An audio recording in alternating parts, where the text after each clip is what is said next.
stated that I use cocaine. I do not. So I told you, you could randomly cocaine test me for the next 10 years. I believe that you're a cheater, and I believe that you use steroids. So I want to randomly steroid test you for the next 2 years. And that thing that you came out with today, nobody on earth thinks that you really wrote that. You're too stupid.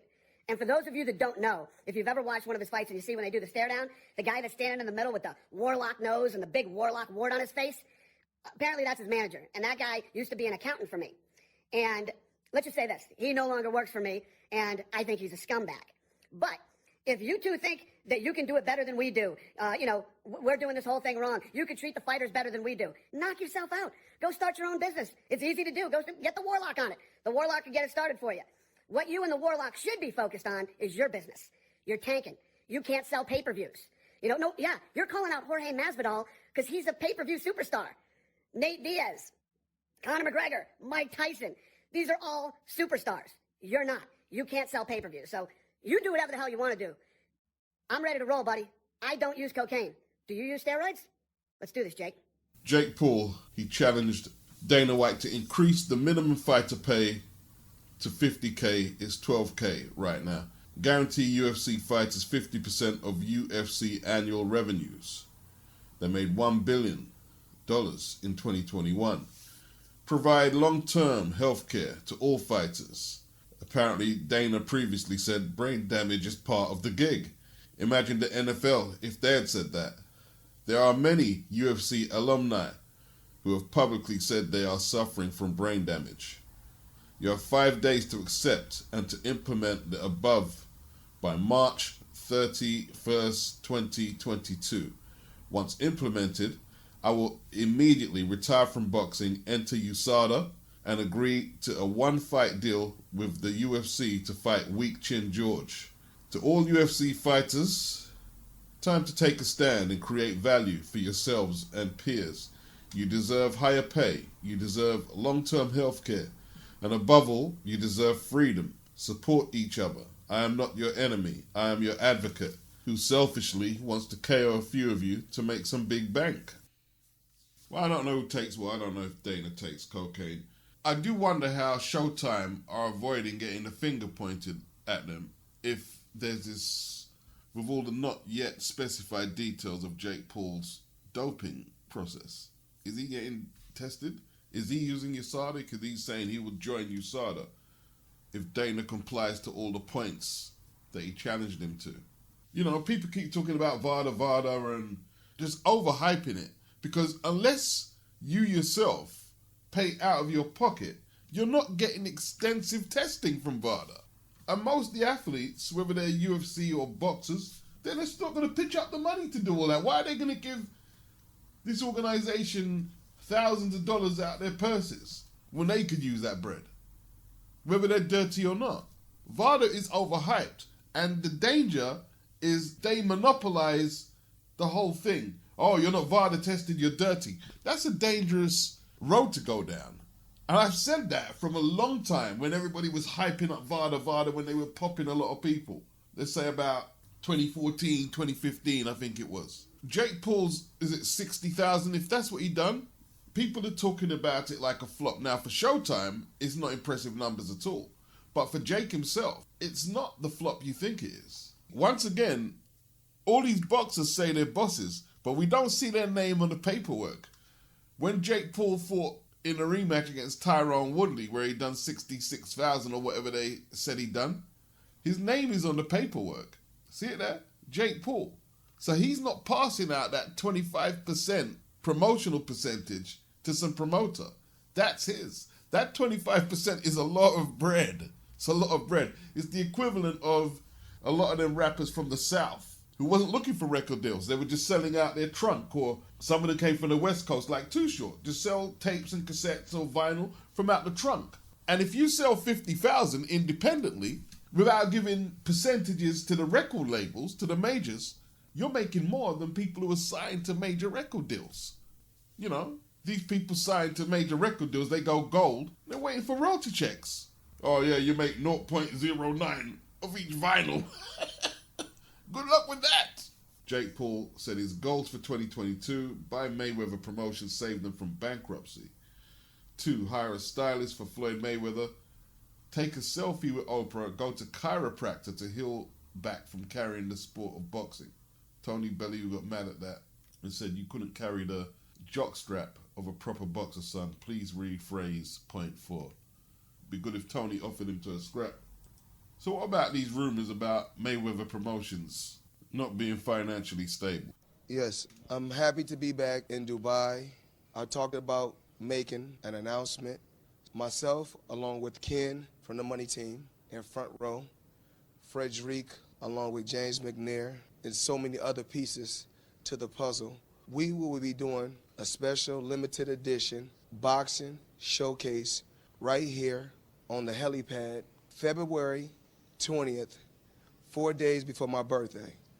It's always been a goal of mine to come to the UAE and put on a show and display my talent for the people in the Middle East. I just want to say thank you to Ken, Frederic. You guys have been unbelievable.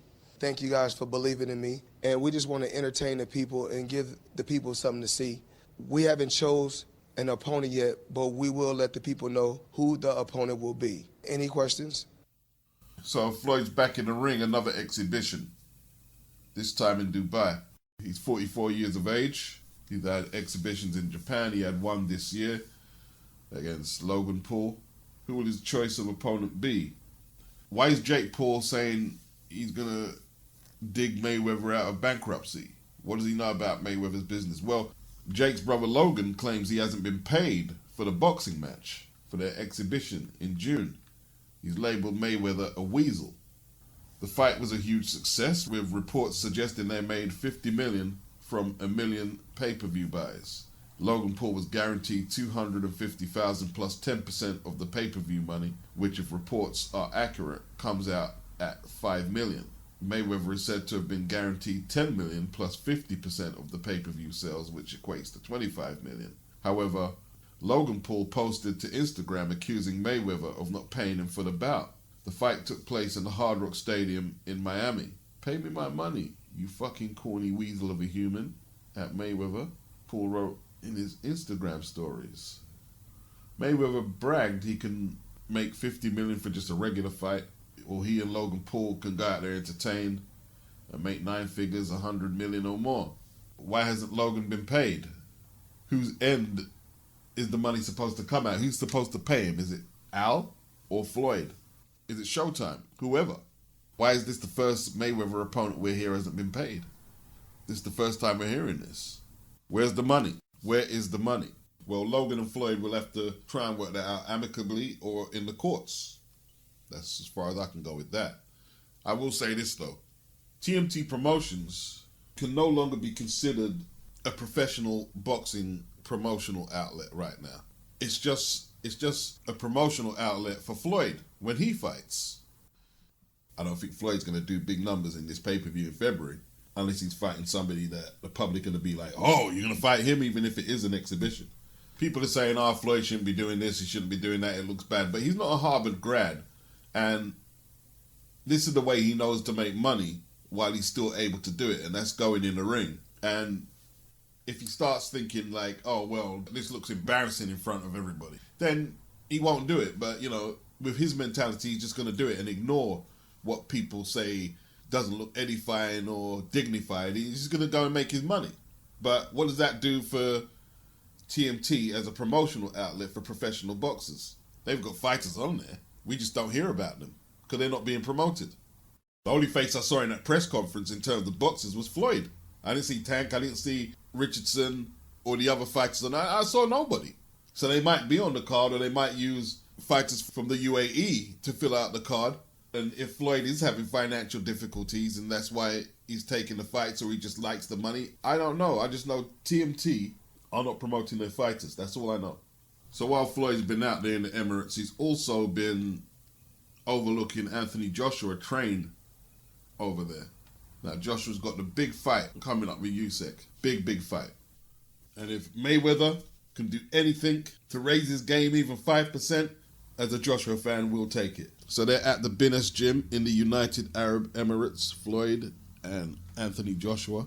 Let's go. Let's get it cracking, man. Let's get these belts back off Usyk. That's what I'm campaigning for this year. This one kind of went under the radar.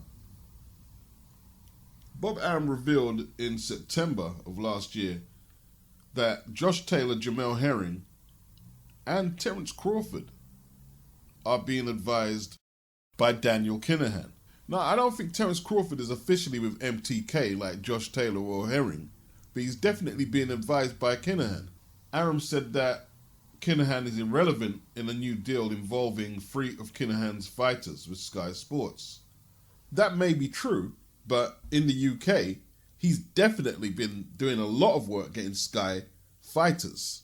He brought Hughie Fury, Savannah Marshall, Lewis Ritson over to Boxer, Double X, on Sky. And there's more, which I just can't recollect at the moment, from Matchroom. So here's some of his current clients. Tyson Fury, Josh Taylor, Jamel Herring, and Terence Crawford. This man is a powerhouse, whether people want to accept that or not. What can Kinahan do to get Terence them fights with the likes of Spence and Ugas is the bigger question. What can he do what Bob couldn't do? Did you see the amount of empty seats in the arena? Where was this fight? Florida. Even though it's the casino, Hollywood, it's in Florida. If that's a precursor to the pay-per-view buys, not looking very promising. The upside is, though, for all the skeptics, all of us skeptics about paying pay-per-view for this card here, the card delivered. It delivered. Let's go to Viktor because, if you want to pronounce that surname there, go ahead. I think they call him Faust. Yeah? But Viktor. Viktor will do. Viktor will do. Not trying to pronounce that one there. I mean, there's no vowels in the name. It's just pure consonants. It's crazy. He took on Largo Kiladze. Now, Viktor was unbeaten going into the fight. 8-0. 6 stoppages. Kiladze had lost 5 times previously. 27 wins, 19 stoppages, 1 draw.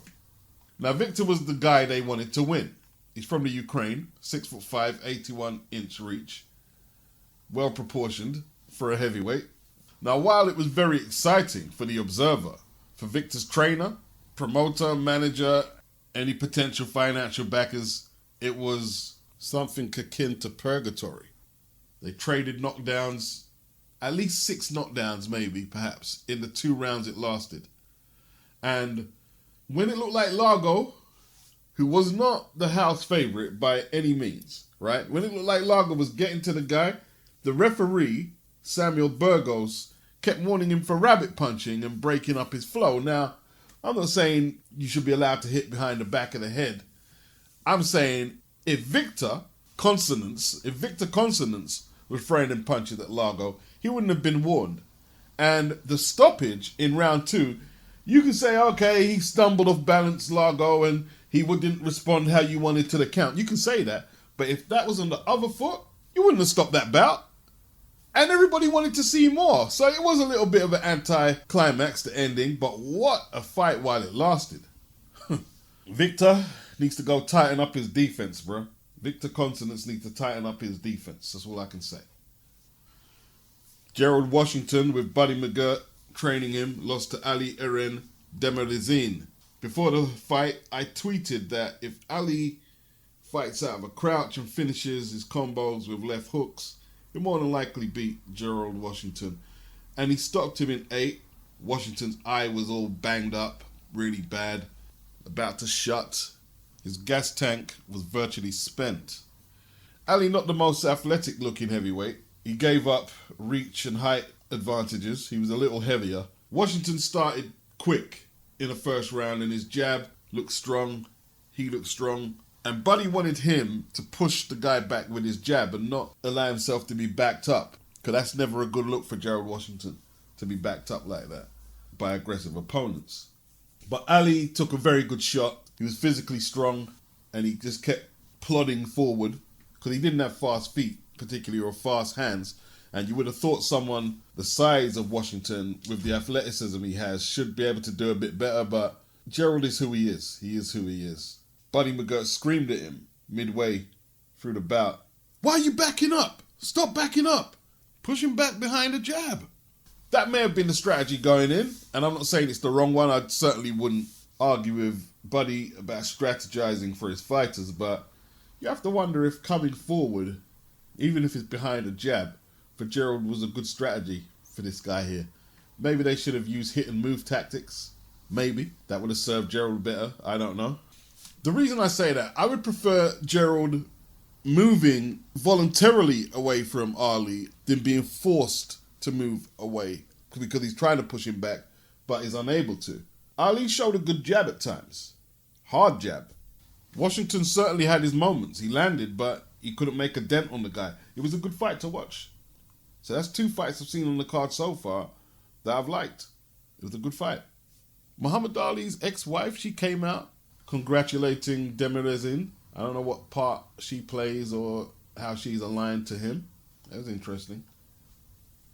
Now, there's been a little noise made about this Michael Coffie guy. I guess because he was in the Marines, people wanted to give him a good appraisal as a boxer. But as admirable as that is, I was never sold on this 35-year-old guy. Pretty big, looked a bit too heavy to me all the time. He came in at 278 yesterday, another heavyweight. He just looks slow, plodding, hits relatively hard, yeah. But if you're talking about being a world-class boxer, I was never impressed with his potential like some people were. And he was stopped earlier this year by Jonathan Rice in 5 rounds. Jonathan Rice came in 15 pounds heavier than the first fight. But why? And to me, he looked a little sluggish. And if he had maintained his weight and fitness, he would have got that guy out of there, especially in the 4th when he had him rocked. The hand speed just wasn't there. He would have got him out of there. And if he wants to build off the 2 upset wins against Coffie, he needs to get his weight down. 260, 265, 268, no heavier than that. You know, all this 280 shit, forget about it. It's going nowhere. But he definitely has potential. Michael Coffie, he believed that the first fight was just a bad night. Just not that good, really. Why Coffie put on more weight for the rematch? I'm not getting. Why both of them put on weight for the rematch? I'm not really understanding. Coffie was 7 pounds heavier than he was in the first fight. What are these guys eating over there? It was always like, you know, a no-win situation for Frank Sanchez against a durable punch bag like Christian Hammer. He posed no threat to Sanchez, and Sanchez hurt him a couple of times. Was it a knockdown in the last round? I don't know. It's officially recorded as one. I have to see the fight again. And he really needed a stoppage, Sanchez, because the brigade who say he doesn't sell or he's boring, they're really going to feast on the fact that he didn't get Christian Hammer out of there. They're really going to feast on that. But if we're talking about hand speed, foot speed, and boxing IQ, he can beat anyone on the night. Anyone. And that goes from Joshua to Usyk, Fury, Wilder, or anyone. He can hold his own with any of them guys. The problem is, though, which one of them will take fights with him. If they were to push him into an eliminator with Hrgovic, would Hrgovic go for that? He probably would, Hrgovic. That would be interesting. Joe Goosen said the knockdown punch in the first round from Charles Martin was right over the low left hand of Ortiz. Well, it was right over the right hand, the low right hand of Luis Ortiz. It's southpaw. They're both southpaws. It was a good shot. Nice and short. Banged into the side of Luis Ortiz's head and down he went.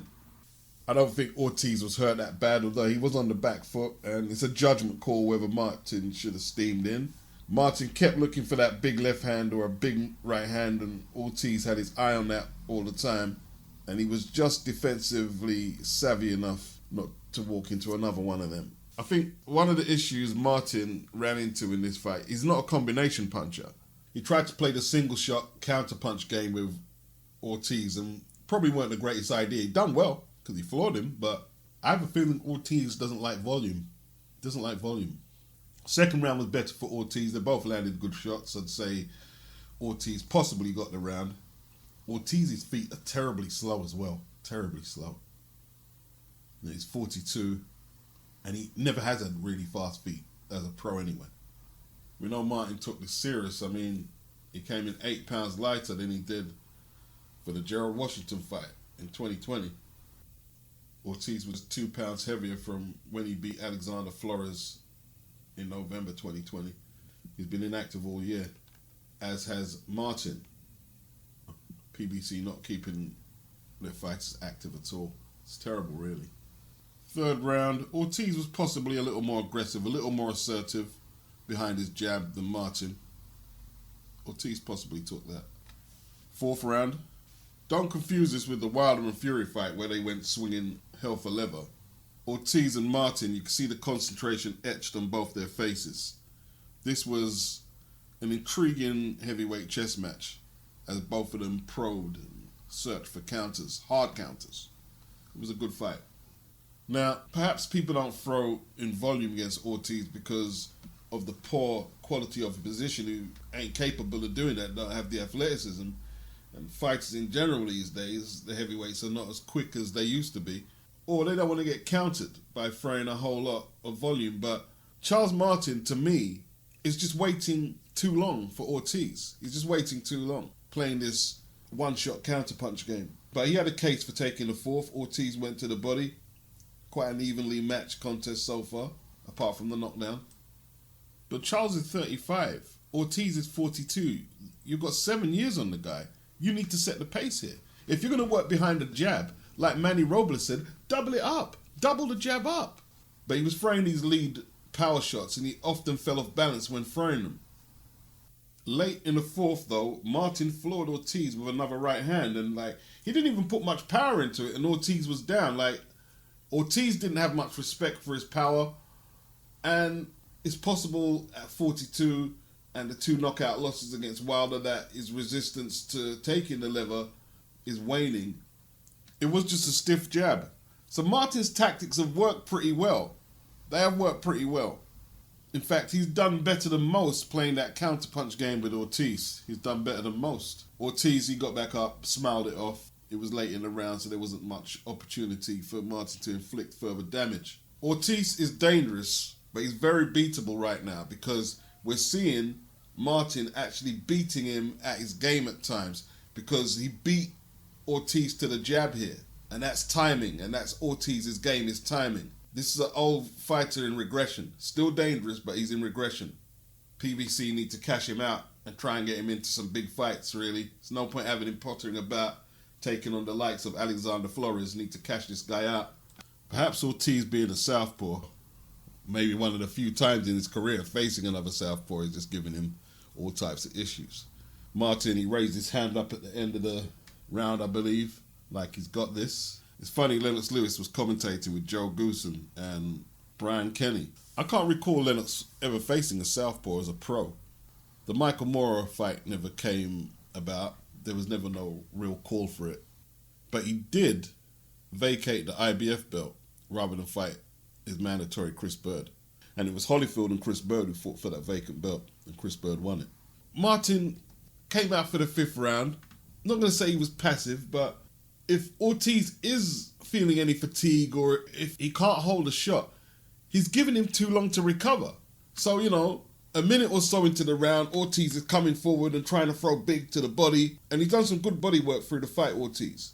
But you're not making him feel the pace like the old man he is. Some good jabs by Ortiz. Tough old boy. Big right to the body, and Martin felt that. It's not until the end of the round when Martin starts throwing some quality shots from the backhand. Why are you waiting so late? I had Ortiz winning the 5th. 6th round, he landed that left hand early. He came out aggressively with the jab. The left hand left Martin incapacitated, like he didn't know where he was. The follow-up punches put him down. It didn't really take nothing clean to get him down because he's out of it. And his left hand somehow got entangled and stuck in the ropes. Ortiz is just burrowing in now, looking for anything to land, and a big left hit Martin. He goes down again. The referee waves it off. His nose is busted up. And that was that. Good fight while it lasted.